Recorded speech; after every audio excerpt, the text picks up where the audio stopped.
Ladies and gentlemen, welcome to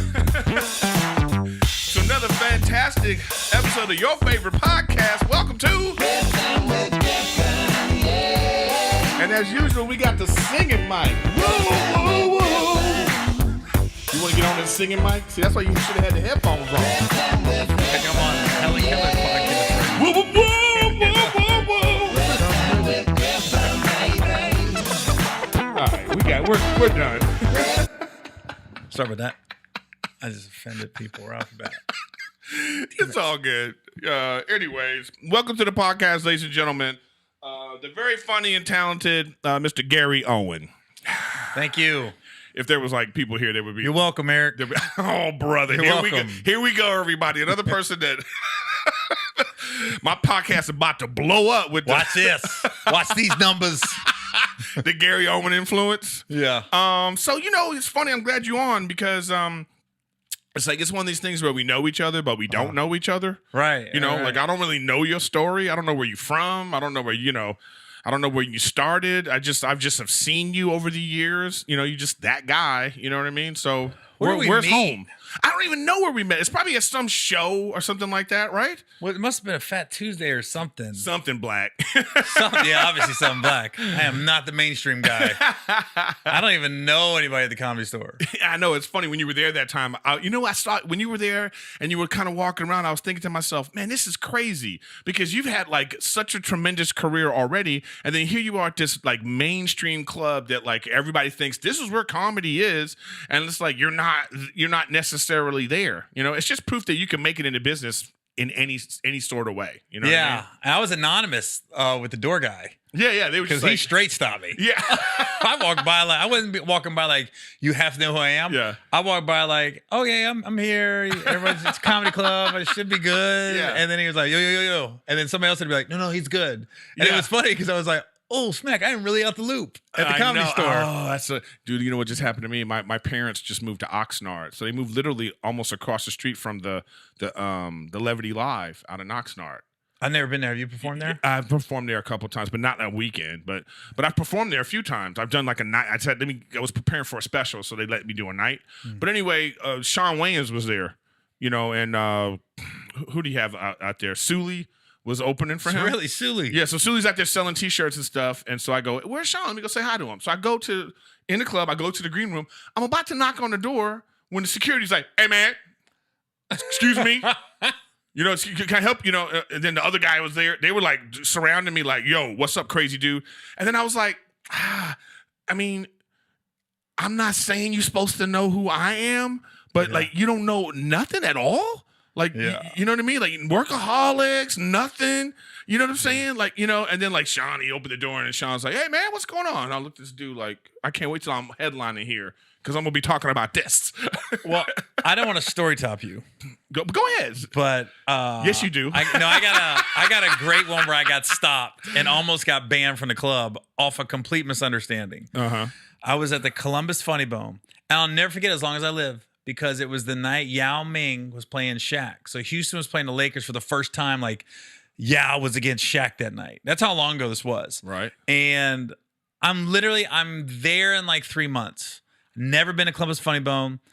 I'm in Columbus. I walk in, and I figured I would get stopped at some point. I wasn't like a household name. Right. So the Columbus Funny Bone had the front bar, and they had these swinging doors to the showroom. Yes. So I walked through the swinging door expecting to get stopped. Like, somebody's going to stop me, and hey, I'm here in a couple months. I just want to say hi and see what the room looked like. It's really all I was stopping in for to see what the room looked like.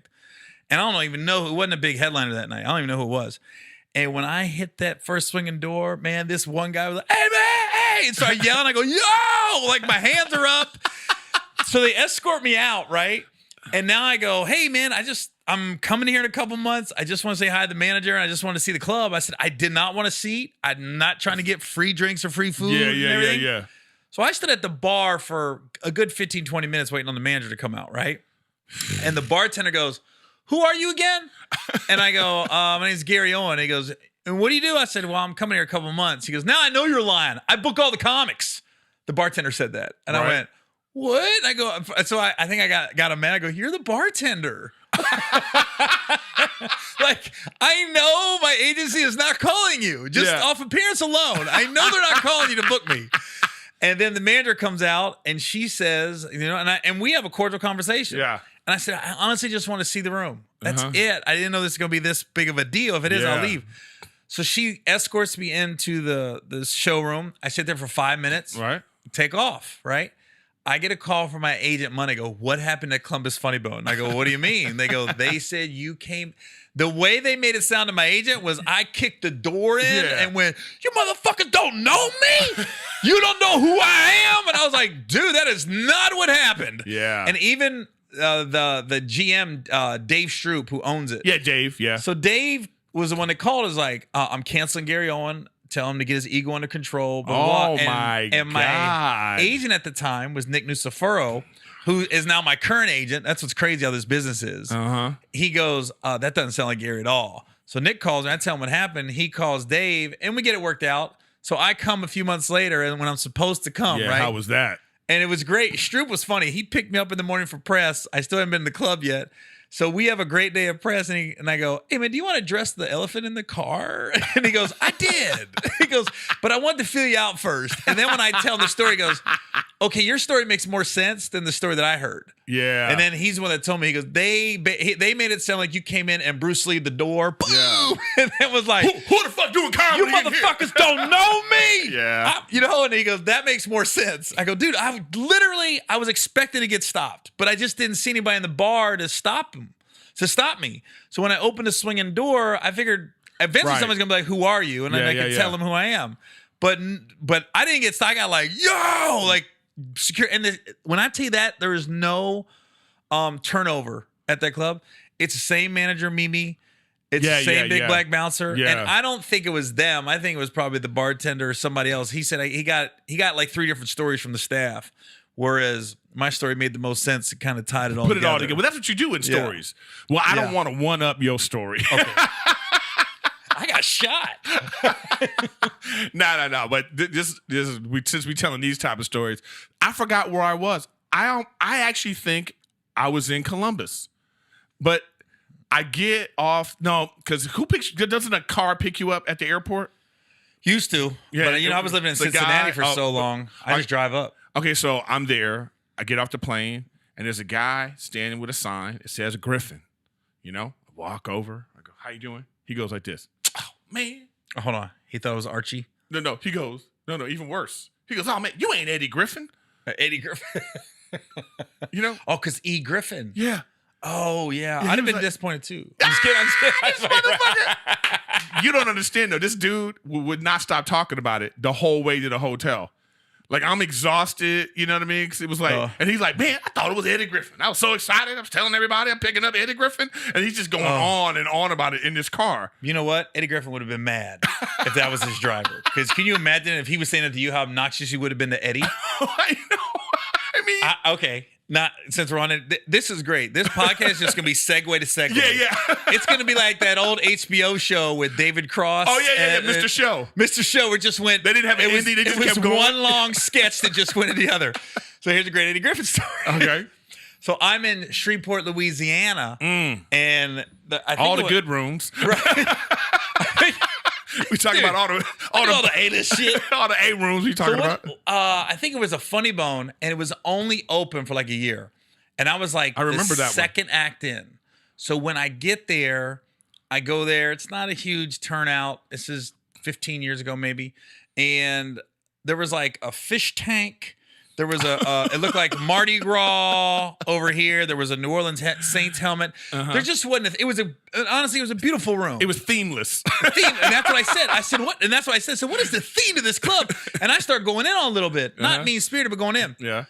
So this is Thursday night. I get off stage. The manager goes, hey, man, can I talk to you for a minute? He goes, man, I might be taking this a little personal, man, but I built this with my bare hands, man. Oh, no. Me and my guys, we built this is our club, man. You kind of went in on a little hard. And I go, dude, I'm kidding. You opened up a comedy club and you're offended like that?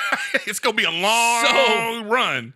We had a tense weekend and it ended okay, right? But I got through it. I said, okay, let me not, whatever. And then I looked at the schedule and they said, Eddie Griffin's coming the next week. And I go, oh, Eddie ain't going to make it. I heard Eddie after the second night was done. I heard he got quit. I heard they called the cops on him, all kinds of shit. And I was like, well, he's got a lot of stories all over the country, man.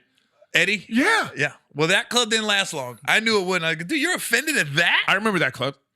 Yeah, You played it? Yeah, yeah. I know exactly what you're talking about. It didn't last long. You know?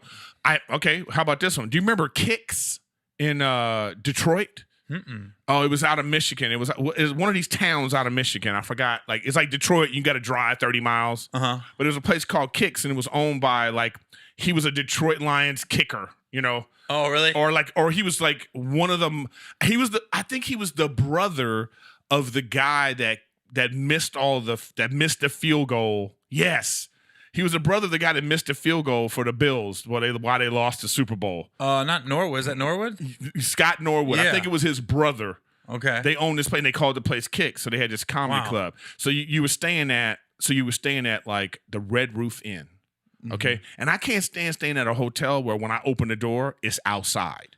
That's a safety hazard. Yeah, yeah. For our business. Yeah. I don't want to be like, okay, so Yeah.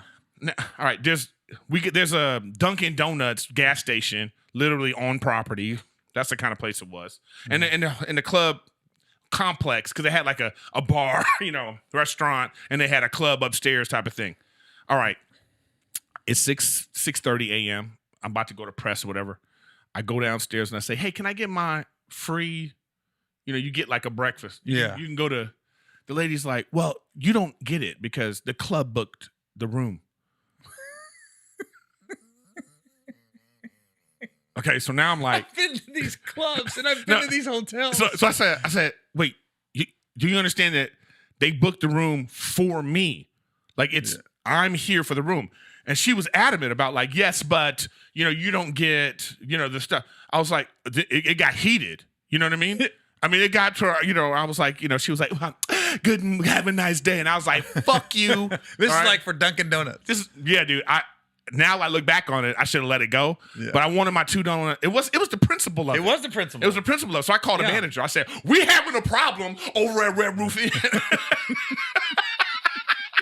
You know what I mean? And so I tell her the situation. So she calls the manager, and then they're going back and forth. And she was like, "Well, your comedian told my fuck you to my lady." And then the manager was like, "Yes, but she said good morning in a way." Right, her tone. It's all about the tone. So it was this whole thing. So when I finally go back, they apologized. I'm sorry, there was a misunderstanding. But I was like, man, is this certificate for this Dunkin' Donuts that deep? That deep that you have to treat like. I'm a customer at the place. It's almost like it was coming out of her pocket. Yeah. I said, is this some kind of bonus that they cut into the employee bonus to give out these donuts? They only make 16 Bavarian cream. And by the time I get off, usually there's 2 left. You ain't getting the last 2. It was Let me tell you that shit. It straight up was like, I've had some horror stories, man, at these. Well, tell me some more. I love this. I want to hear. When people ask you, when you do radio interviews or anything, they'll always ask you, what's your favorite city? And you can't because it varies club to club and night to night. But you could tell the worst cities. Yeah. The worst, tell me. Evansville, Indiana. Oh, there was a funny bone there. When I tell you, it was right at the point where I was bubbling a little bit, where I was starting to move a couple tickets, and I could start demanding a little bit. Like the rider is real now. Yeah, and I was like, I need a better hotel, right? Yeah. So again, she tried to take me. The lady picks her up from the airport in Evansville.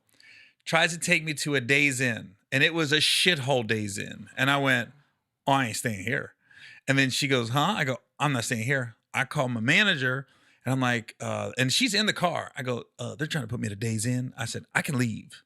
And then, so the manager goes, hold on, we'll take care of it. And then, so they moved me to the Marriott, right? The Marriott sits right by the airport, but it's in a field literally by itself. So now the lady's heated. Like, I'm a diva now. Yeah. So she has to take me to the Marriott, and I'm feeling great. I'm ready for a great weekend now. I'm about to be comfortable. Marriott's are pretty, consistent. Yeah.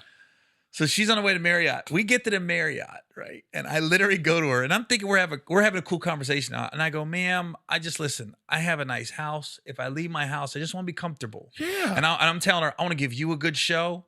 I said, we're going to have a great time this weekend. I'm trying to diffuse it. And she seems like she's feeding into it, right? She's not. We get to the Marriott. I give her the hit. I go, hey, I'm kind of hungry. She goes, well, if you would have stayed the Days Inn, there was a Wendy's right across the street.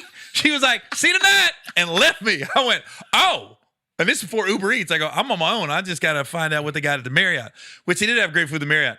But that whole week at the club, I will never forget it. It sat in a shopping center. There wasn't a kitchen. It sat next to not a Subway, but like an off Subway. It was his own sandwiches, like right? Bloopies or something like that. Like not even Blimpies, but like Bloopies. But it was like they had hot like grinders and sub sandwiches, and that was the kitchen, right? Oh no! And you didn't. I got free food, but my opener didn't. And I told him, I go, dude, I'm probably not gonna eat, so let me order it. And I get it. And he was like, you serious? He was a young kid. Yeah.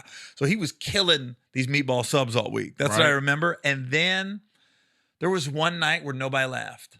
The host went up, silence. The feature went up, silence. I'm about 20 minutes in. And all it was a bunch of white dudes in John Deere hats with flannels, enough for where their belly stuck out. They could hold the rest of their arms. It was like this. And I just went, hey guys, Labor the Cable guy's not walking in, man. This is it. I go, if you came to have a good time, and the one guy in the back goes, whoa, those are big shoes to fill, motherfucker. I just went, I'm done. Right? That was the longest hour of my life. Silence.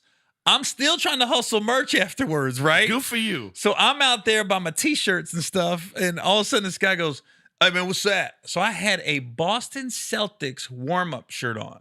He goes, what's that? I go, oh, it's Boston Celtics warm-up. He goes, where'd you get it?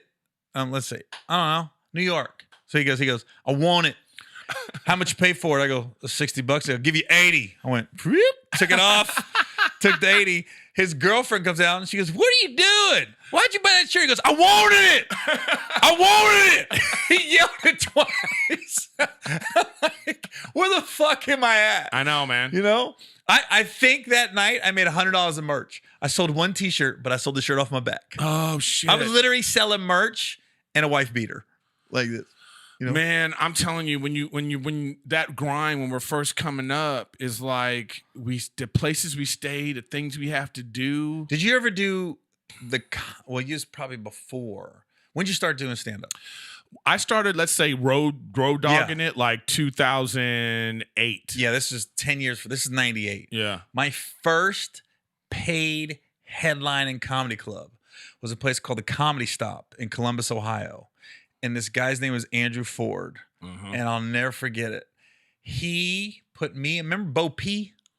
Oh, Comedian yeah. Bo P? Yeah. We were co-headlining. So let's say there was 8 shows. We flip-flopped every other show. He headlined and I headlined. It was a 2-man show. So we both did 45 minutes. And he had us in, and I didn't know that was Section 8 apartments. Right behind the club was Section 8 apartments. The club was in the hood, right? Oh, Jesus. I'd never been on the road before. I thought this was normal in an apartment. Right. So I go in there and I get there and I get dropped off at like 11 a.m., which it seemed like just a little apartment building. Then I literally was like out of a movie. I heard people yelling, motherfuckers arguing. You know, I walked outside, a bunch of brothers just hanging out. And I was like, where the looking at you like, fuck am what's I up, white at? boy? Well, Right? they knew they put the comics there. Oh, got you. So they literally was like, oh, you at the Comedy Stop? They assumed, right? I was like, yeah. And then there was a mall across the street, and that thing shut down now. But I remember me and Bo P took a stand because I think it was one of them. We got there Wednesday, and the shows were Thursday through Sunday. Saturday comes morning. We're like, dude, you got to get this TV working. We need cable. We're bored as fucking here. No. And we took a stand. We wouldn't come over there until we got cable because, one, football was starting. Yeah. We're like, dude, it was the first week of college football. And I was like, we want to watch football on Saturday. And what was the name of this place? The Comedy Stop in Columbus, Ohio. So me and Bo P were like this. We're not coming over till we get cable. Basic. Right? So he had to get cable hooked up. And then here's how shady this dude was. So the week's over. He goes, hey, man, whoever I got next week backed out. He goes, can you stay an extra week? I'm going to be like, the show has been held over by popular demand. Bo P couldn't do it. I could. So I was like, yeah, I'll stay another week. So he said, and I'm making up numbers. He's like, we'll do $1,000 for the weekend. He goes, and then at whatever 300 people, you get an extra $500. And then if we sell it out, I'll give you another 500. So you have the possibility of making an extra 1,000 a show or something like that. I'm just making up numbers. Right. Dude, when I tell you those shows were packed the next weekend, and granted, it was probably a lot of free tickets regardless, but the deal cares? was bodies in the room because the comedy clubs make money off the food and drink. Yeah. Like a movie theater. Which they don't want to acknowledge. Right. It is every Friday and Saturday, the 4 shows, 2 Fridays are packed, right? So I'm thinking, oh man, I made a good decision, right? Uh-huh. I go to settle Sunday night. He goes, yeah, man, the numbers weren't what I thought. So he gives me the fucking minimum. If it was $1,000, he tried to give me. And I go, there's no way, dude. There's no way. So I go, dude, and I lied. I said, I have my buddy count in the room. We hit some bonuses, right? He goes, let me check my numbers. So he literally went over his numbers again. He goes, all right, I'll give you 2 of the bonuses, right? He had a safe in the floor. He made sure I saw this. He lifts up the carpet. Uh-huh. There's one of them safes in the ground, does it, opens the safe. There's a gun on top of the cash. So he just wanted me to see he had the gun. He goes, all right, Gary. He goes, I'm going to give you half. Like, don't argue with this now. So now I'm looking like, is it worth my life? Right. Or whatever. And so I just took the half and I never worked with him again. And I talk when I go to Columbus, I talk about it on stage. I go, yeah, my first time here, I was at the comedy shop, and the whole crowd goes, oh shit! And I say the neighbor, and then I say who it was, and like Andrew Ford tried to call him to the Breakfast Club one time, and be like, Gary was trying to tarnish my name. My name is impeccable in Columbus. I'm like, nah, but he tried to reopen a comedy club. I want to say like 8 years ago. And like you say, the hallways, you need a hotel room with a hallway. Right. Perfect example, there's a guy named T-Ray, not D-Ray, T-Ray. He got shot and killed, almost killed after his show. He got shot like 4 times. See, this is what I'm saying. Because they went right to his room, and right when he was walking in the room, they kind of went in behind him. And then they held him and his girl up, and they shot him like 4 times, and then he just got paid from the comedy club, and he had like merch money, and he had some jewelry. So it clearly was dudes that followed him or a setup. Oh, they just know. Yeah, I was like this. You can't, dude. We got to have a lobby and cameras. It's safety. Yeah, I need one of those places where I gotta hit the, I gotta use my key to get in after 11:30. Yeah, you know what I mean? Exactly. It's just safety reasons. Yeah, I mean, this is what a business that we man. I'm just trying to think of like I've had so many experiences like that where I because when if you tell me like, hey, how's like when comics talk to each other and they go like, hey man, how's that club? I'm not asking you how the shows are. I want to know, where's the hotel? Mm-hmm. Is the manager cool? Is the manager cool? Is there a movie theater nearby? Mm-hmm. Is it like what's the situation with the press and all this kind of stuff? That's the real important things when you're going on the road. Well, and the good thing is now you're at a point where there's so many improvs and so many fun. You're pretty safe with any improv or funny bone nowadays. Right.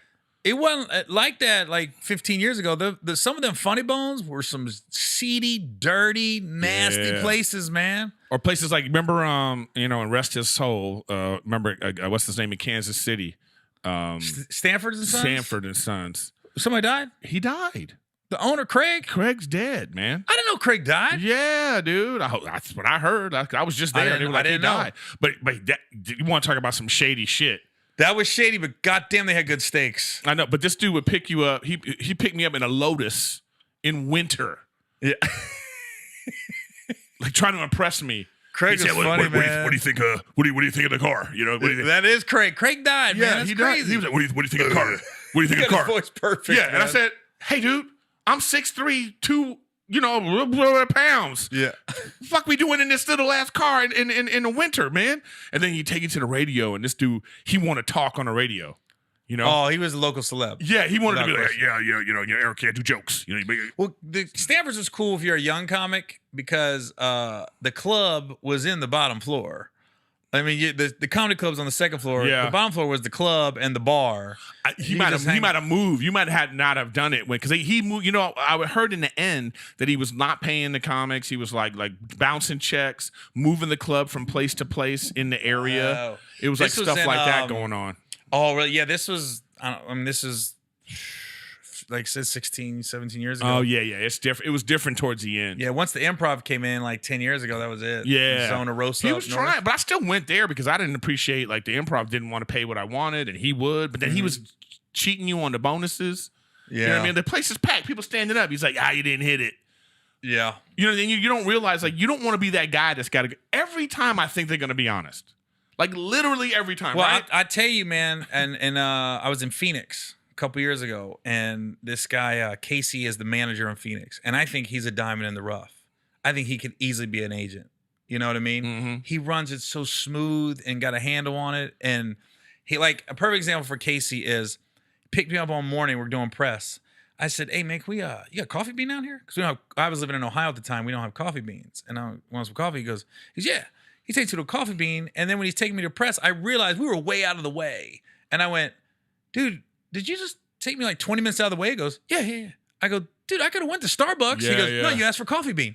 Didn't make no bones about it. There's some areas like, "Nah, man, it's way out of the way." Yeah. The fact that he did that, I went, "Oh shit." I didn't even realize it. He acted like no big deal. We're going. Are they doing this now? Yeah, just Uber over to the Yeah. No, I don't get that. Uber to the press. I'm getting that. I'm not at Gary Owen level right now. I've had managers ask me, did I want to drive myself to press? I was like, no. I don't know the city. But what the hell's wrong with you? Casey he pulled me in the mayor's office and scolded me like a child almost. He goes, "Hey man, can I talk to you for a minute?" And so we settle, everyth's good. And he goes, "Everybody leave the room." So everybody, there was like 3 people in the office, right? Everybody left, just me and him. He goes, "Hey man, what the fuck are you guys doing?" I said, "What?" He goes, "What the fuck? You got 3 guys on the road with you, man. Every night you're leaving the green room and asking us to get you a water, asking us to get you coffee." He goes, "Your guys are just out there, right? The guys just out there hollering chicks, and it's party time, right?" And I got 3 guys with me, so I'm like, I had to pull all 3 guys into the room, and now I'm the dick. Hey man, we got to talk with some changes going on right here. Because Casey's like, "Dude, you got nobody counting the room." He goes, "And we're not ripping you off, but other clubs will." He goes, "They'll short you. You know what I mean? Mm-hmm. They'll be 280. They'll say we had 270. Not a lot, but 10 tickets paid is 10 tickets paid. Yeah. It adds up If it's over supposed 8 to be, shows. Yeah. That's 100 tickets skimmed, right? Yeah. And I'm not saying all the clubs do it, No. but Casey just went, "Yo, you got to just protect yourself." And a lot of times it's not even what the number is your guys counting. It's just the club sees you counting. Yeah. So they're like, "Oh." See, you go Okay. click. Okay, yeah, give him the bonus. Right. So I got my guys in the room, and I was like, "Yo," and I'm going off, "Dude, shit's changing now. You count in the room. There's 3 of you with me." I go, "I don't care which one is in the green room. Just one of you has to be in here at all times. You guys can decide which one it is. I don't care." I said, "But I can't." And it made sense. I go, "Why am I always opening the door yelling for you guys? There's 3 of you. And I know you want to fuck a waitress. I get it. You know what I mean? You know what I mean? Right? I'm like this. I know your types. So when I get to a club, the guys on the road with me, I know their types. I'm like, I know who you're hitting on the first night. I know who you're locked in. Yeah. You know what I mean? You like the fat one. You like skinny white girls, their daddy issues. Yeah. I know immediately when I say hello to the staff, I go, "Oh, Yeah. watch out for this one. He's coming." You know what I mean? So I mean, Casey's like, he just like opened my mind, like, "Dude, oh fuck, you're right." You know what I mean? There's good ones It's a out business. there. It is a business. And it's Who's the worst manager you ever came across? the worst I've ever come. It's Craig, whatever his name is out in Kansas City because he ripped you off. Yeah, just because of just everything about the whole trip. He took me to a strip club, okay, but like this was the most. I'm not a strip club guy. Me neither. I'm just not a strip club guy. I'll go every now and then, but it really is. And people you're lying, Gary. Sometimes it's the food. When I tell you Magic City, Atlanta has some of the best food, I mean, I'll go at lunch. There's like 2 strippers on the pole, and I'll literally come away. "Where you at, Magic City, eating lunch?" You walk in, they go, "Gary." Oh, what? You early?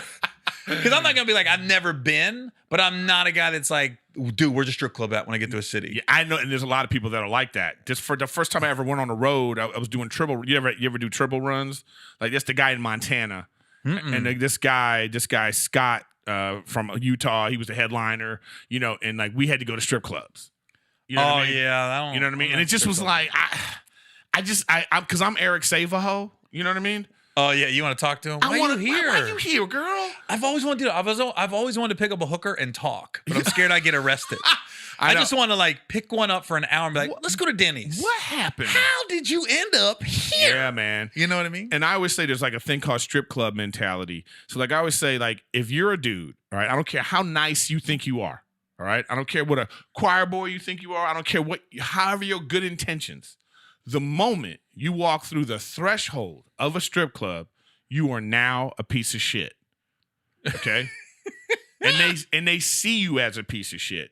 And the ones they prey on the most are the nice ones that are not supposed to be there. Mm-hmm. Those are the ones they go, look at him. He probably got a wife. I'm taking all his money. The dickheads are the ones that do well. You know what I mean? So, but anyway, just like, you know. It's a good theory, Eric. Yeah. I'm just saying, like, because so Craig took me to the worst, you know, the strip club was so bad, I was the main attraction in there. In Kansas City? In Kansas I don't City. believe that, dude. Yeah, I walked There's in. some high end. I'm kidding. Oh. You tell me Missouri ain't got the baddest chicks? It had like Atlanta, Miami, all right. There was Missouri? like not a Jiffy Lube, but like a oil change place in the parking lot. Which kind of made sense, you know. You get your oil change, you walk in, you get, right. Spend most of your money there. You know what I mean? So they go free oil change if you go into the strip club for an hour or something like that. I don't know, but it just was like, the whole place was like, oh, it's the dude from Workaholics, So these like, everybody was like, I was like, I'm not supposed to distract people from titties. You know what I mean? At all, never. Now I'll tell you a great strip club story that was told to me by Alicia Silverstone. We did a sketch for Funny or Die. And so we're just talking. And then she goes, you're big in like black people know you. And I go, yeah. And she goes, okay, I did a movie called Beauty Shop with Queen Latifah in them. She's I remember that. Girl. She goes, so we shoot in Atlanta. She goes, so one night, all the girls went to a strip club. It was a girls' night out. She goes, and this one girl was literally in front of her, bent over, stripping, and looked at her upside down, and then popped up and went, ain't you the girl from The Crush? And they went back to dancing. But literally, she's in the middle of one of her big moments. Like, so her head was between her legs, and she looked at her upside down, just popped up and went, ain't you the girl from The Crush? And just hearing Alicia do a black girl accent was priceless. I was about to say, that made the whole story. It was proper, And so we go to a strip club, and I'm sitting there, and I'm a little lost because she's very earthy. Alicia's very earthy. And then she goes, and then the girl just like was dancing, and she looked over and was like, ain't you the girl for The Crush? And so I was like, yeah, it was scary. Stupid. So let me see here. So I know my worst manager. Who's that? Was the guy in Pittsburgh was the worst. At the Improv? At the Improv, he was a black guy. Oh. I don't know his name. It's different now. They're different now. He got fired. He was so bad that when I would go to Pittsburgh, I'd say, I don't want to see him. He can't be here. Oh, man. He can't be in the building, or I can just stay home. Because here's what he did that just was, it's just so low. And we all have our moments, but I like to think I try to be polite, and I tip, and I try to just, make it a nice, smooth weekend with everybody. Yeah. I don't know if you've heard horror stories about me or not. No, I haven't. Okay. Well, Brian Callen did, because he went on his podcast and said, I'm hard to work with. But he apologized. He goes, I didn't hear it. I heard that from one person. Sorry. Because I was DMing like, who the fuck you hear that from? Gary Owen ain't shit. So I, I had a sore throat. So I said, hey, I need some hot tea. Oh, we don't have tea in the club. I go, okay, so let me just die on stage. Let me just go hoarse. Is that what you're saying? So he goes and brings some hot tea bags and hot water. And he goes, oh, those are from my house, though, because the club don't have tea. I brought those from my house. And I go, great. I'm looking at him like, what? Yeah. And even like you say press, he called and said, does Gary want to drive himself to press? And I go, no. And then when he picked me up, I was like, did you not know I was coming? The car was so disgusting. I was like, dude, it's not much to run it through the car wash and just vacuum it out. I mean, it was like, I was riding like this because I was like, I don't want to touch nothing, right? So that was why he asked me to drive myself to press, obviously. Then we go to settle, and he goes, I said, hey, man, I'm sorry. When I got there, my contract at that time said 2 rooms. I had 3 guys. I had 2 other guys coming. So I said, I called the club, and I called my manager. I said, yo, see if I can get 3 rooms this weekend.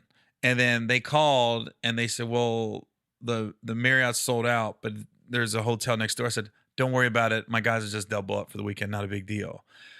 The day before I get there, they said another room opened up to Marriott, so they gave you a room. They got you a room. Great. I'm thinking, I already said I'm good. I'm not paying for it, right? Right. So when we go to settle, he had taken the 4 room nights charges of the other hotel room out of my check. So I'm like this. I go, oh, dude, no. I told you don't worry about it. He goes, yeah, man, but your contract says 2 rooms and you asked for the 3rd. So I said, you know what? Misunderstanding. Why don't we split the cost? I'll take care of 2 nights. You guys take care of the 2 nights. He goes, no. And I go, oh, was I a dick this weekend? And then he goes, what? I go, why are you doing this? I go, it's not coming out of your pocket. I'm compromising with you. Yeah. And then he said, dude, this is what the contract says, right? So now I'm like, I'm not going to argue. I'll just call my agent and they'll handle it. Yeah. That's what they're there for. Right. So then, my contract says transportation to and from the airport. Uh-huh. I drove from Cincy to Pittsburgh. I tell him, dude, I'm driving back tonight. So can the car just pick up my opener, who's always been my opener, right? Right. Can you just pick him up and take him to the airport? He goes, no, your contract says you, nobody else. I go, what's it matter? It's a body. Get in the car. He goes, dude, this is what the contract says. And I just went, I hope I never see you again.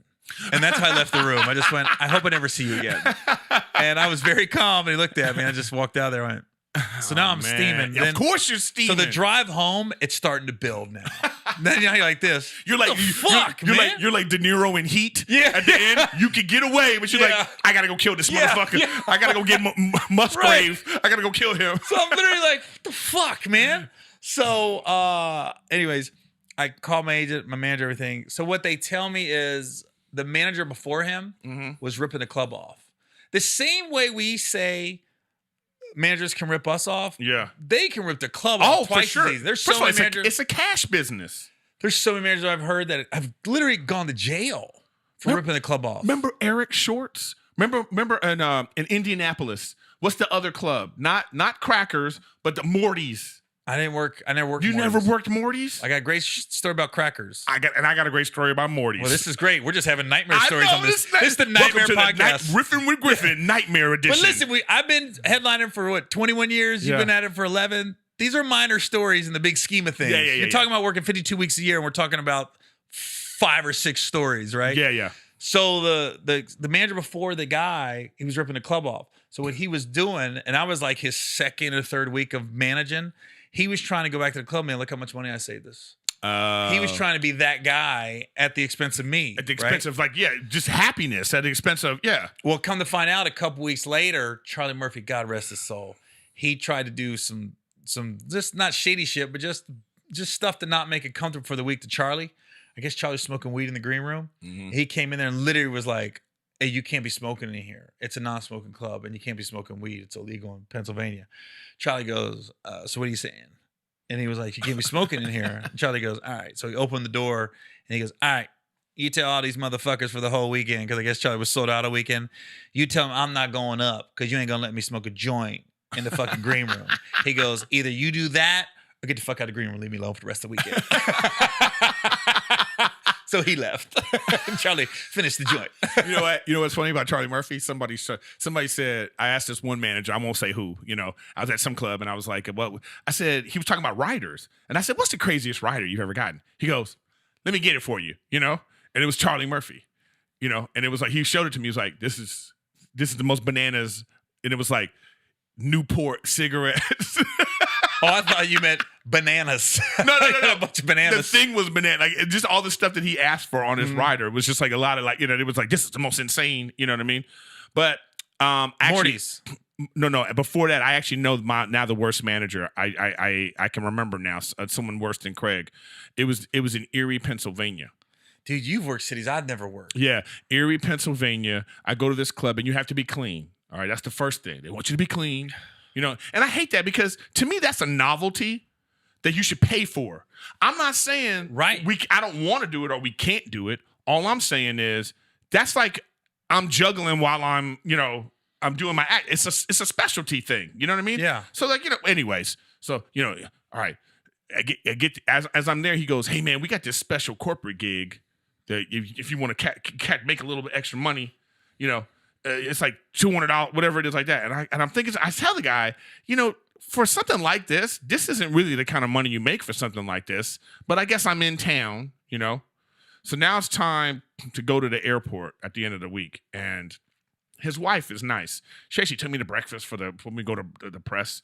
But like, I said, hey, that airport ride, you know, you're supposed to give me money for the airport, you know, to and from. He goes like this: you already made extra money, and my wife took you to breakfast. You're good.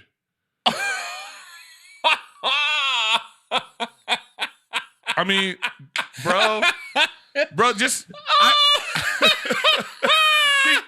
Dude, you good? You good. You know, I thought to myself, oh my God, never went back. You know, I just never went back. It's just one of those moments where I'm just like, what are you talking about?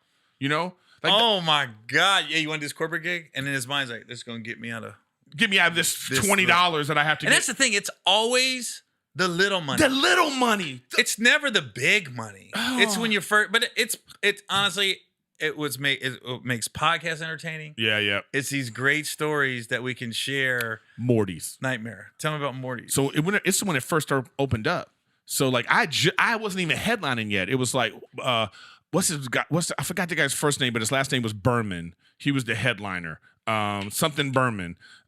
Jim Todd. God, I feel bad that I forgot his name because I don't think he's been doing comedy anymore. But you know, he was a headliner. But at that time, you had to do Tuesday, Wednesday, Thursday, Friday, Saturday, Sunday. It was a job. You know what I mean? It was like 9 shows for like, you know, I'm featuring, so it's no money. So the guy calls me before. Eric Shorts was his name. He was from LA and he moved out there. Black dude, he had dreads, short dude. He calls, he sends me an email and he says, hey man, I hope it's not a problem, but you're gonna be sharing a room with the host. A hotel room. A hotel room. Or a condo. A hotel room. Yeah, it's a big problem. Gary, that opened the email with, oh, it's a problem. I said, look, man, I don't know him. How you gonna have me share a room with someone? This ain't a slumber party. We share in the bathroom. I don't know his sleeping patterns. Maybe I watch TV. You don't do that. He wrote me back, you know, you LA comics. I was like, oh God, this God. motherfucker here. This right, okay? They love how to give you the guilt trip. He gonna guilt me? You know what I mean? Like, and then you're looking at the crowd, and it's like, okay, so you're not. Can I guilt you with all this money you making with the drinks and the food that you're not kicking down for this $100 a show that I'm making or whatever bullshit? Where half the money has to go to the ticket to get here. I mean, it's a nightmare. So did you share the room? No. Oh. Cut to it was a king bed, and he was on the other side. No. Yeah. It was Brad Williams. He's a midget. So he said it was he's small. No, man, I did. I was like. Early on, I was like, I realized you have to fight for yourself. Well, you know what's crazy is talking about a bad hotel situation. This podcast is we sound like we complain about everything. I know we're not, but they're great stories, man. See where we're at. They are. We're good. So I did a run through Japan, and I was doing military bases, and I already expect that it's not gonna be the greatest accommodations on the bases. This one base right by Mount Fuji was a Marine base, but it was more of a transition base. So it literally was guys coming or going into the shit from Japan, right? Oh wow! So I mean, it was it was tense, right? The guys there are a little tense. They told us these guys. I've done some stuff. They're gonna let loose if they like you. They're really gonna laugh. They go and they're gonna be drunk, so you might get some rowdiness. They warned us, like just no. And we get to this hotel on the base barracks. I don't know what it was. It was no air conditioning. It was so hot. The room looked like nothing had been changed since '85, right? I said, I can't stay here. I told the promoter that was with me, his name's Daniel Dugar. You know Dugar from the Bay Area? Oh, yes. So I tell Dugar, I go, Dugar, he's the promoter, booker, and he's also the host, right? Right. But this is his shit, right? And I like Daniel. And they're trying to guilt you with it's for the military. Yeah, well, this is what he did. And here's what makes the story good. So I literally go to the front desk. I don't speak Japanese. I don't know if you knew that. I asked the Japanese guy, I go, I need hotel? Hotel? No. Why? So my cell phone isn't calling of hotel in Mount Fuji, Japan, wherever he's at, right? So the guy lets me use his phone. He dials it. They don't speak English. This guy at least he spoke broken English. So he booked me the room.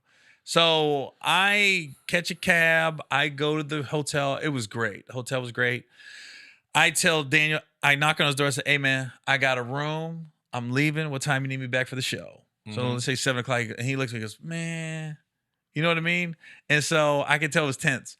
I get to the show, and me, him, and Ronnie Perry are sitting there. Ronnie's trying to be Ronnie's trying to be the buffer, right? It's so tense to me and Daniel.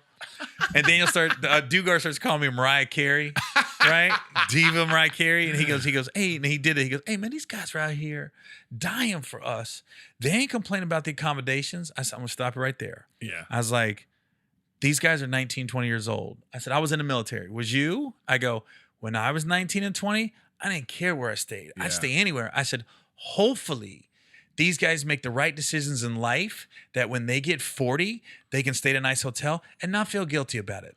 That means they lived the right life. They did the right things in life. I go, I don't feel guilty at all because I've stayed in shit like this before, right? Yeah. And then, so the show's over. I just got in a cab and headed back to the hotel. I wasn't trying to argue with Daniel or anything, right? So that night, I slept great. I got up early. I got a Japanese breakfast. I don't know what the fuck I ate. Right? So Daniel and Ronnie now have to pick me up at the hotel. And I know that the accommodations are shitty. So I'm geared up for an argument. I'm like, okay, I'm ready to do this, man. You know, I got my comebacks ready. If you try to say this, I'm gonna say this. Yeah, you're literally in the my bathroom room looking in the mirror. Yeah. Okay, bro, I can't, you know. Yeah. And I get in the van and I'm ready to go. Right? Dugard goes, "Hey, man, you were right." He literally like this. He goes, "You were right. Those accommodations was terrible. I gave you a hard time, and Rodney's like, it was hot." Rodney being right, and I go, "Yeah," because he goes, "Hey, man, I just said you were right," and I went, "Okay, you're right." I was ready. I was still ready to argue. He literally just said, "Hey, man, you were right. Those accommodations were terrible." He had already diffused it and everything. I mean, I hate to feel like we just bitching about stuff, but it's just random stories. Like I said, 52 weeks of the year is mostly great. A lot of the clubs are great. You know, the managers are great. Their accommodations are great. But that's why when they're not, it stands out. It's like having a bad set. Yeah. People be like, you'll have great sets, but when you do bad, you remember those. Yes, you do. Know, we're not going to talk about that. Yeah, I know. So I had this one great set. Honestly, I haven't had any, so we'd have nothing to talk about. This podcast would be over. I know we've been talking for so long already. I love this, but I do want to get a little bit like I've watched you for a long time. I don't remember where we met, but like you say, it was probably at like Tripping on Tuesday or I remember. Well, I do remember the first time I saw you live was at Tripping on Tuesday, and somebody said, "Yo, this guy's funny though. He's different." So I watched your set, and it was something about Jesus marching, and it was hot or something in the desert. Moses, yeah. And I was like, it was just I like comedy that when you don't see it coming from whatever the direction it is. I'm like, and I don't watch a lot of stand up. I can't watch an hour of somebody. I just can't. And then I can't go to comedy concerts, and I'm just like, I get so bored because you see a mic and a stage and a captive audience, you want to be on the stage. Yeah. And also, so you don't enjoy comedy anymore? Not watching it, not a lot. I watched your special and text you. The Showtime one. Yeah. And I think I watched that on the plane. Yeah. It's one of those topics. It's one of the things you're like, there's nothing to watch. Okay. You see what this is, right? And I'm sitting there laughing out loud. With anger in your soul, too. Like, this motherfucker guy. Let me see what he did. But here's the thing. I'm watching your one special at the Long Beach Laugh Factory. Yeah. And it had to be 2 shows. Mm-hmm. You edited it down to 1 show. Yeah, because the audience changed. Yeah. There was, if you watch 2 black women, and there's 2 white girls laughing. I go, yo, that was crazy. That's the only thing when you do a special in a small environment. Mm-hmm. That's what happens. Yeah, but at a certain point, you're just like, I mean, people get it, you know. Yeah, I was cracking up at that. You know what I mean? But that was a great special. And like I said, I always want to know that my jokes are mine, because I've seen comics, they don't necessarily take jokes, but they take mannerisms. They start moving like somebody on stage. Yeah. Like my opener now is a Cambodian dude named Say Hamora M. Say M, right? Uh-huh.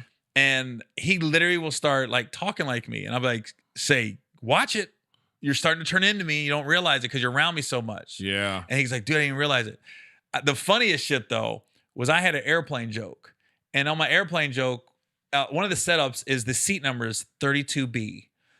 this motherfucker did an airplane joke, and he goes, yeah, so then the like the guy in the back was in 32B. And I went, did you take the fucking seat number, bro? He goes, oh my God, did I say that? He goes, probably because I heard you say it so much. So it's in your brain. That you don't even, yeah, man. I was like, I remember being backstage going, this motherfucker take the seat number? You know what? I do remember that day that you saw me at the Comedy Store. You know why? Because you said to me, you said, funny set, man. It's going to be funny when I do it in... Oh, did I? You said, that's going to be funny when I do it in like, Columbus. I think I said that like, yo, man, that's just going to kill in Cleveland. I'm there tomorrow. Yeah. And I was like, I like that guy. Oh man, so God, I feel like you got to come back on because it's like I really wanted to get into all kinds of other stuff, but this has been fun the way it is. But it's like you are you have been the white comic who plays all the black rooms. Yeah, and I'm the Karl Malone. I call it Karl Malone of comedy. And it's just like it's like, has that been a stigma? No, I mean, I always say you don't choose your audience; they choose you. Right. It's just the first time I got on TV was BET's Comic View. Then I became the host, and then that's right. And that was the dark years too, though. It was the dark years of comedy of BET. But it was like I was on a treadmill for a long time. I'm saying from I bet you from 2003 to 2011 or 10, I was just running in place. I was headlining, making decent money. My ticket sales weren't going up, and it was just I kind of knew what I was going to make every week, right? And then I opened up for Mike Epps in Houston in April 2010, and the next Monday, they called, Mike and his people called, and they was like, Mike's doing this thing called Live from the Nokia, and he wants you to be on it. And I go, okay, how much and everything? And they're like, I'll never forget it. They go, well, it's not a lot. Because, this is new. So it's $2,500. Mm-hmm. I don't live in LA. So I got to fly myself there. I got to put myself up and get to and from the venue. And I was like, oh, I was supposed to be in Columbia, South Carolina that weekend. And I'm canceled on a week's notice. And all I said was, is Jeff Clanagan going to be there? Because Clanagan was the one that was doing the Shaq All-Star Comedy Jams. And he wasn't that familiar with me. I said, if you guys can promise me he watches my set, I'll do it. That's all I ask. Just don't let him get distracted. Make sure he watches. Promise. Great. So I get there. And a lot of people know about Live from the Nokia. There was 10 comics on the show. And they told us, they go, only 6 are going to make the DVD.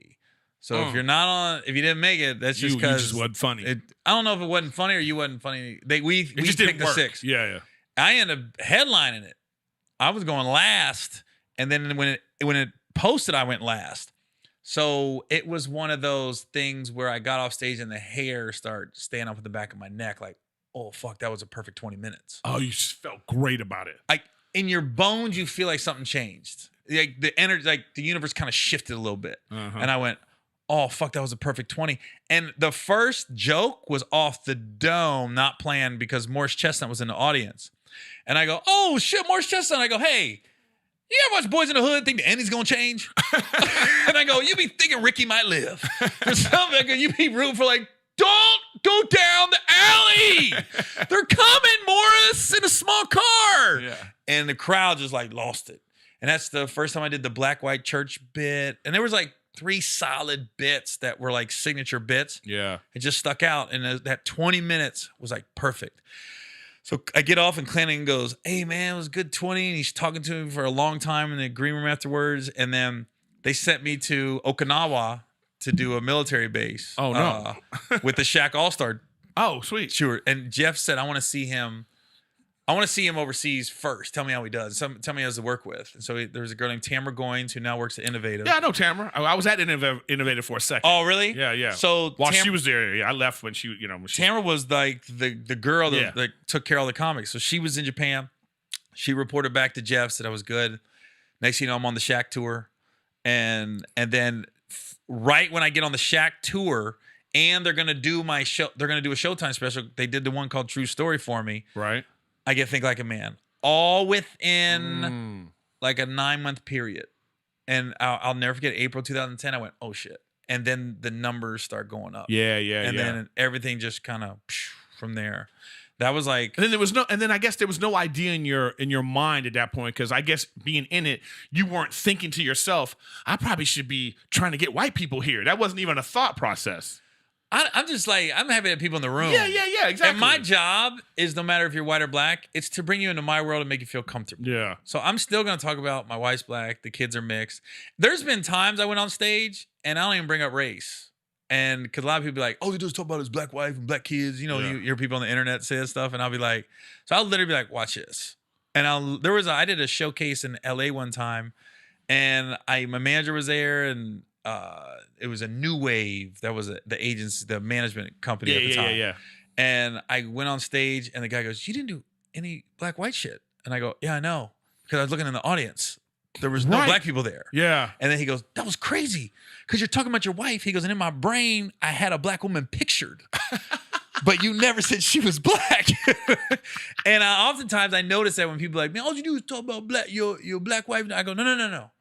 I say my wife's black, and then that's what's in your brain when I say man, husband, wife shit. You're picturing a black woman. But I'm not saying my black wife the whole show. Right. I'm just going, yeah, my wife does this. My wife does, yeah. And she don't do this. And, you know, she ain't sucking dick like she used to. Yeah. In your brain, you have black woman. Yeah. But I'm not saying black wife, you know? I'm just happy to have an audience. I know, man. I can tell, but I realize that you're not the one with the problem. It's everybody else that has their perception of what they want it to be.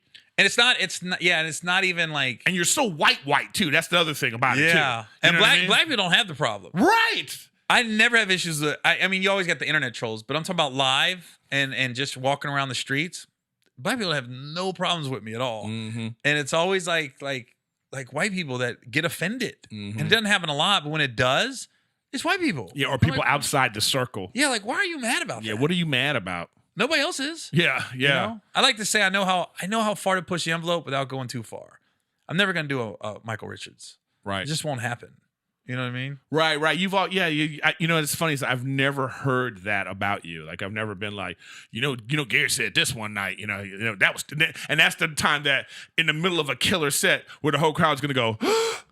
Yeah, no. That's how they think it's gonna happen. You know what I mean? Yeah. Too far. Yeah. No. I've always it's not like I've thought about it. I don't know. It's just like a 7 cents. Like, you know, don't go there. Yeah. It's not worth it. Yeah, it's it's not your fault. This is your crowd. This is your audience, and you know they love you for it. And look at you. You're doing your thing. You know, it's been successful and it's continued to go. I mean, we're in the kind of business that it doesn't stop. There's no end. We're just looking for the next thing. Yeah. But it's funny how, like, when you say go to the Comedy Store, and I'm kind of like a Bigfoot. Like, there's sightings of me. But it's funny how I remember that day. Remember that day that you were there, and I was like, "Look, what is he doing here?" I was really thinking about it. Like, damn, like you really should be in here. And I understand that it's just like one of those weird, like you just bypassed that part of the come up. Yeah, you know. But it lets me know, like, it's funny how even though I'm doing great on the road and selling tickets and everything, like. I was talking about the Brian Callen thing, which is funny. I really want to do their podcast, Fighter and the Kid. Yeah. Because of it. And I was listening to podcasts before that. And Brendan and Callen, when he said that, and then Callen took it back, goes, I didn't hear that about him. I don't know why I said that. And then Brendan was like, yeah, I think that guy had a Showtime special once. Like, when he said a Showtime special once, I went, that's what they're gonna say about him. Yeah. But literally, I was like this. Dang, I am really out the loop. Like those guys have no idea, dude. But when I go to New York, I feel like that.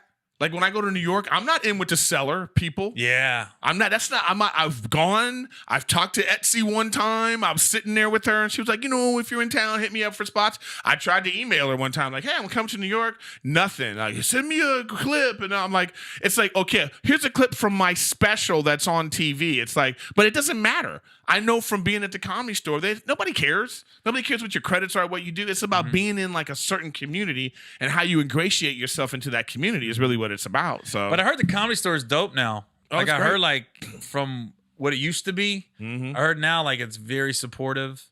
And it is, but it's still like a clicky. It's still a click. Yeah, it's very clicky. Yeah, there's a clicks. Yeah. Not just clique. Yeah, it's not just one clique. It's like a bunch of these cliques. Very much like, high school. Those are the nerds. Those are the podcasters. Really? It's like that. Yeah. Those That's crazy. those are the famous people. So I'm the guy that moved to the high school and like was there for like a couple months. Like, what happened to that dude? Oh, he's homeschooled now. Yeah. Yeah, you were homeschooled. Yeah. We had like a boys' home at my school. So it was funny. Like we had very few black kids at my high school, but every time you get in the paper and somebody gets in trouble in the towns around us, we got a black guy coming. Like if a black guy got in trouble at another school, I go, we got a black guy coming to the football So you team. didn't grow up around black people? Mm-mm. So when did it click?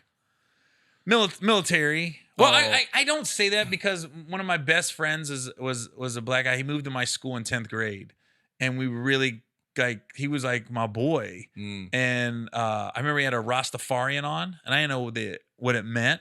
And I go, hey, that's a cool necklace. Can I wear it? He goes, no, I don't think you can. I go, why not? And he gave it to me one night at a school dance, and I'm walking around going, this fucking necklace is cool as fuck. I had no idea the significance of it. And that was the first time people went, look at this dude who's trying to be black. Look at this. Yeah, no, I was like this necklace is all right, man. It had like a heart and some kind of African colors on it or something, man. It's like this. I like it. So probably if there were more black people around in your high school, you probably would have connected. Well, it's that, and then I don't want to name drop, but I will. I had a development deal with Quincy Jones like 19 years ago, and it was one of the best experiences I ever had. Even though the TV show didn't go anywhere, but I always got to go to his house and talk, and it was like therapy sessions because Quincy's very much into where you're from and how did you end up liking black people and all this other stuff. Yeah, it's very curious. So we really started just talking and opening up, and I go, well, I said, I never had any issues with black guys growing up. I go, the white man in my life was awful. My stepdad's just an awful human being. Got you. Stuff like that. And I go, but I had a guy that used to babysit me, and he was a black dude that worked with my mom. And I go, I would go to his apartment, and he had all girls. And so it was like 3 girls, his wife and him. And I just remember they wouldn't make me eat food that I didn't like. Like they made like peas and corn one time. And I go, I don't really like peas. They go, well, don't eat then. Yeah. And they go, Mama, he don't like peas. Yeah. I remember Then the one girl, the whole thing. the one girl yelled in the back, Mama, he don't like peas. And then he goes, all right, what's he like? And then I was like, well, I like cream corn. Well, give us some extra cream corn in. Yeah. So, and then we went to the pool. They live in an apartment building, right? And it was one of them pools in the middle. Yeah. And I remember I jumped in. I'm like 6 years old. I'm swimming. I go, dang, Mama, he swim good. This is amazing. This is what it was. And so Your formative years. Yeah, like that dude, his name was Sonny. Fuck, man. And I used to talk about there was an ice cream truck driver. I used to drive through the trailer park too, black dude. And I've always said in my act, his name was Sonny, but it was like a hybrid. Gotcha. I don't really remember his name, but I do remember he was cool and he looked like Sonny. They both had like the small fros, like the Lionel Jefferson fro. The dignified, yeah. Yeah. And so I made it like a hybrid. And then he was so cool, all the kids in the trailer park. The ice cream truck driver. Man, if you was short, he give a fuck. And the crazy part, his daughters would be in the ice cream truck driver with him. So it was like every time I saw the 2 black guys that I would say adults that I was in contact with in my formative years was the dude that babysat me and then the ice cream truck driver. And they were good dads. There you go. You know what I mean? So the stereotypes never connected with me. And my stepdad is every bad black stereotype. Black guys are lazy. I'm like, but nah, he's white. He's white. When I hear black guys, I'm like, Rod's fucking lazy. You know, guys, black guys can get a job. They don't want a job. No, Rod can get a job. Who the fuck you talking about? You talking about Rod or black people? Yeah. You know? So I think in my brain, I was very trustworthy of black men, especially growing up. Like, wow. I trusted them. Yeah, you just really, that's just completely. Even black women, because my first grade teacher was a black lady. And then my second grade teacher was a black lady. And my third grade teacher was a black lady. And this is why you Mrs. Eights. Why you married to a black woman now? What was hell was on? Okay, Mrs. Lucky was second grade. Mrs. Eights was third grade. What the hell was my first grade teacher's name? God damn it, I can't remember. But they were all nice to me. Well, Miss Lucky was kind of She was kind of rough around the teachers. edges. Yeah, she was a teacher. But Miss Eights and my first grade teacher, they were great. So that's amazing. Like all the best influences in your life, all the ones that had a major impact on your life that stayed with you and touched you, they were all black people. You know, your teachers, the ice cream truck guy, your guy that babysat. You. It's like it's crazy. So I'm not surprised then. That, you know, I gravitated. You gravitated towards that and didn't even realize it probably. You know yeah, what I mean? and even when I got in the Navy, I was 17. My bunkmate, his name was Copera Washington from South Carolina, and he got some pictures mailed from home, and he was like on a John Deere tractor. He was on a farm. I go, what is this? You on vacation? He goes, nah, man, that's where I live. I go, black people don't live on farms. I'm from the Midwest. Black people live in the cities, right? He goes, man. He called this brother from Alabama, his brother from Mississippi, his brother from Georgia. Gary, tell him what you just told me. I go, black people don't live on farms. And it was like a do the right thing thing. Everyone went, oh, this dude. And then they all was from the country. I go, what the fuck? You guys, are you serious? You guys Bill Hay?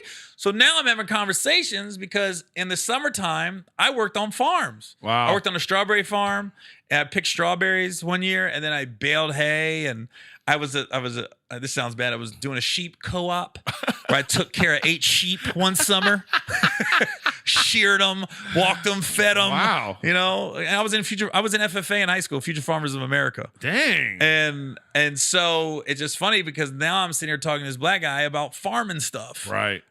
In boot camp. And like that was my dude. He took care of me. I felt so bad because the guy, he really taught me how to make my bed, which sounds simple, but he taught me how to fold the clothes right, make my bed. He was like Forrest and Bubba Gump. Yeah. Like you were Bubba Gump. Right. Yeah, kind of. But he was like, he just showed me everything. And I'll never forget the last inspection, you know, which in hindsight wasn't a big deal. Nobody got rolled back. Nobody got kicked out, but he got in trouble. For some reason, he didn't fucking make his bed right. Because they take the ruler out and everything. And really? I just remember, like, they said, Gary, and I helped him make his bed, and he helped me make mine. We're bunkmates. We're not supposed to, but if you ain't cheating, you ain't trying in boot camp. Right. And I'll never forget, I was thinking, was it my fault that his bunk wasn't made right? Because, you know, he's on the right side, I'm on the left. We're just making the sheets and the hospital corners and everything.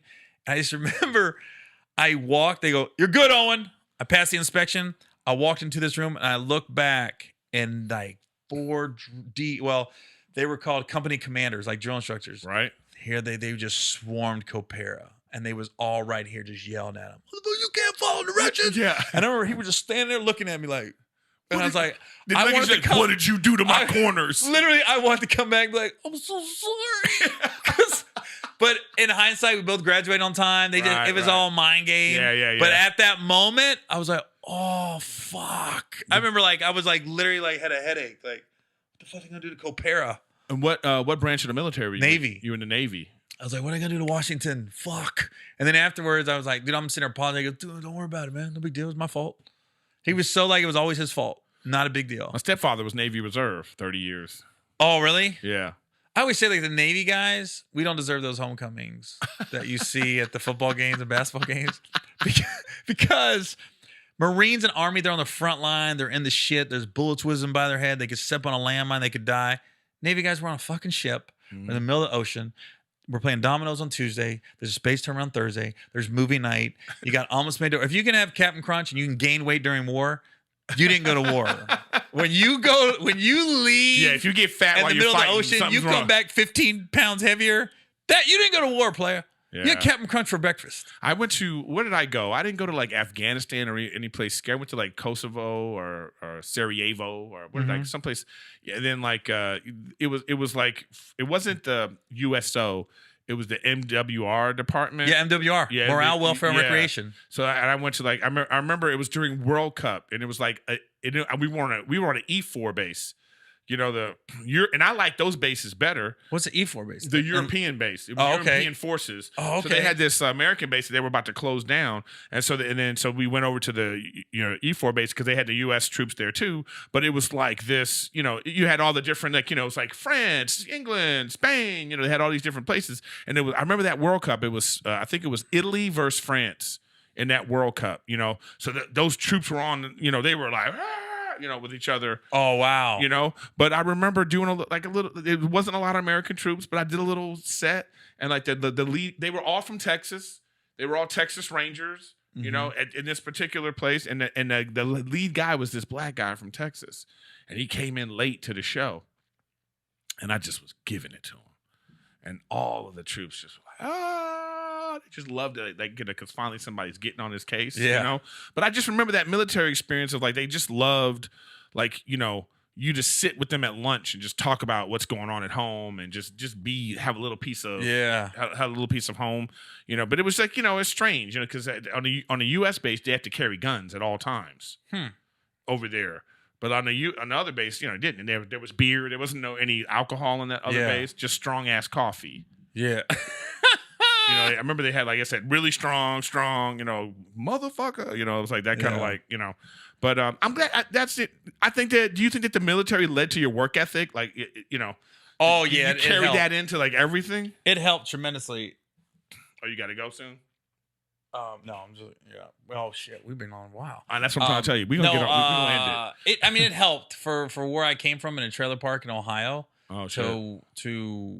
To where I'm at, I was like, yeah, it definitely helped because I always said, like, growing up, like, I didn't know where I wanted to go. I just know where I didn't want to be. I didn't want to be stuck in that trailer park my whole life. And at that time, I was like, how do I get out?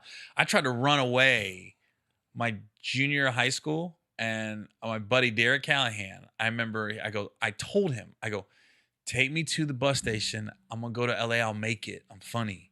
And he was like this. He goes, huh? I go, I'm funny. I'll make it. And then I stopped and got Goober grape, the peanut butter and jelly mixed, and a loaf of bread. You like, and I had a thermos, and I go, okay, I'll just drink water from the drinking fountain, and I'll eat peanut butter and jelly until I get to LA. I'll make it. That's a loaf of bread. And I figured that was gonna get me. And we went down to the bus station, and we had like $13 between us. They said, you can get to Louisville. I go, fuck. I gotta go back to the trailer park. I gotta save up some more lunch money, man. Yeah. Well, you know what? You did it. Look at you. A long way from the trailer park, and here you are. So I know, right? So what's coming up next? You got anything in the pipeline? Yeah, I just taped my next Showtime special. I taped it 3 weeks ago in San Antonio. It's called Doing What I Do. When's that come out? They just gave me fourth quarter of this year, so it could be October, November, December. All right, so look for that. I got 2 films. One's Undercover Brother 2, but Eddie Griffin's not in this one. It's Michael Jai White's the lead. Oh wow, he's like a cool undercover. It's almost like a Dolomite almost. Yeah. And then Meet the Blacks 2. Sweet. We just got pushed to February though. We're coming out Black History Month, but that's actually a funny role, man, because I play a paraplegic ex-war veteran, avid Trump supporter that lives in a black neighborhood, and I don't take no shit off any of the people in the neighborhood. I got this badass Instagram model wife, Jenna Frooms. Like, she's like that chick on the internet, right? And she's my wife. So the guys are always coming over to hang out just to see her plant the garden and shit. That's dope, man. I'm glad you're doing well. I'm glad I really appreciate you coming on. And I got my own podcast. Let's talk about that. My podcast is just #get some. I'm gonna have all of look. If you look in the description, you're gonna see all that stuff. Every place you can find Gary, it's gonna be right there. And sir, I thank you for coming on. This was great. I mean, we should call this one "Bitchin' with Griffin." I know, not riffing with Griffin. Bitchin' with Griffin. I get to singing my bitchin' with Griffin. Yeah. And I come in right at the end. And Gary. Yeah. Woo, woo, woo, woo. Go there and go bitching with Griffin. 2 bitching with Griffin. Bitching with Griffin. And Gary. Like we're a radio show, you know. Right. Woo, woo, woo in the morning. 45.5. Morty just got a lot sexier with Gary. I hate doing morning radio. But anyway, this has been Gary Owen. And once again, guys, thanks for watching. And please subscribe and like and share. Make sure you go check out all of Gary's links and go check out his podcast. And I really appreciate you coming on, sir. And I appreciate you guys watching. And see you guys next week.